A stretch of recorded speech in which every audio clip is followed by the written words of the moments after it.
Rinto Sianipar, korban pengeroyokan yang tinggal di Desa Bonani Dolo, Kecamatan Purbatua, Kabupaten Tapanuli Utara, tidak bisa menutupi kekecewaannya setelah mendengar tuntutan jaksa penuntut umum yang hanya menuntut 2 terdakwa 4 bulan penjara saat sidang dengan agenda pembelaan tersangka yang digelar secara virtual di Pengadilan Negeri Tarutung pada Rabu 4 Agustus lalu. Rinto menilai tuntutan jaksa penuntut terlalu ringan, terlebih dia mengaku bahwa kedua terdakwa telah melakukan pengeroyokan terhadap dirinya tanpa sebab. Selain kekecewaan terhadap tuntutan JPU, Rinto juga merasa jika kasus yang dia hadapi saat ini sangat janggal, sebab saat melaporkan kejadian tersebut ke Polsek Pahai-Jae, dirinya melaporkan 3 orang terduga pelaku, namun penyidik hanya menetapkan 2 orang tersangka, sedangkan salah satu terlapor lainnya tidak turut menjadi tersangka. Dirinya juga mengaku sejak peristiwa tersebut, dirinya sering diintimidasi oleh orang tua terdakwa. Kebun salak miliknya dirusak oleh orang tak dikenal, mengeluarkannya dari adat hingga dari gereja. Dikeroyok 3 orang, Pak. Jadi, Pak, pada saat itu saya mau mengantarkan orang tua ke tempat abang saya.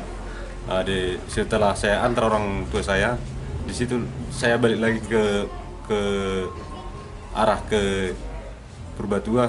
Di tengah jalan saya dicegat. Situlah saya dikeroyok sama 3 orang.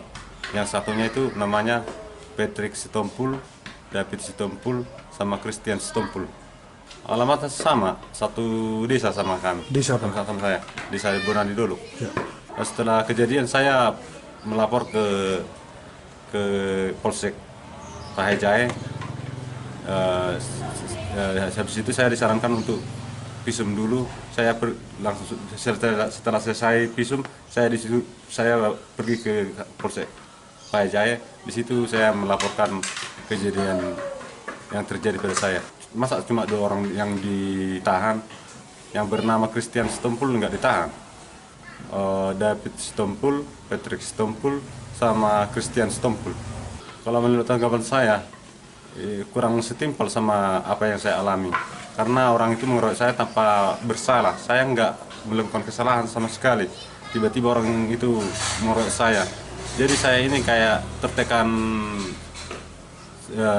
psikis akibat kejadian mereka itu. Jadi kalau menurut saya tuntutan yang 4 bulan itu saya kurang terima. Karena saya itu nggak bersalah dilakukan kekerasan pada orang yang tidak bersalah.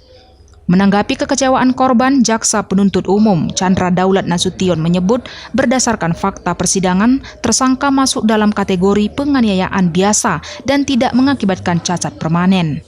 Kita dari jaksa penuntut umum menuntut hanya selama 4 bulan, itu berdasarkan fakta sidang. Berdasarkan fakta sidang, kita hanya melakukan penuntutan 4 bulan. Itu gimana, Pak? Pertimbangannya seperti ini, kita lihat fakta sidangnya selama persidangan. Yang dibilang luka berat itu kan kalau lukanya tidak mungkin sembuh lagi, atau cacat, mengakibatkan cacat, atau ya pokoknya luka yang tidak mungkin untuk sembuh lagi, itu yang dibilang luka berat. Jadi fakta sidangnya hanya luka biasa, makanya kita hanya tuntut 4 bulan. Meski tuntutan JPU terlalu rendah, kuasa hukum terdakwa justru menilai jika tuntutan JPU harusnya lebih ringan lagi. Dari Tapanuli Utara, Gompang Gultom melaporkan.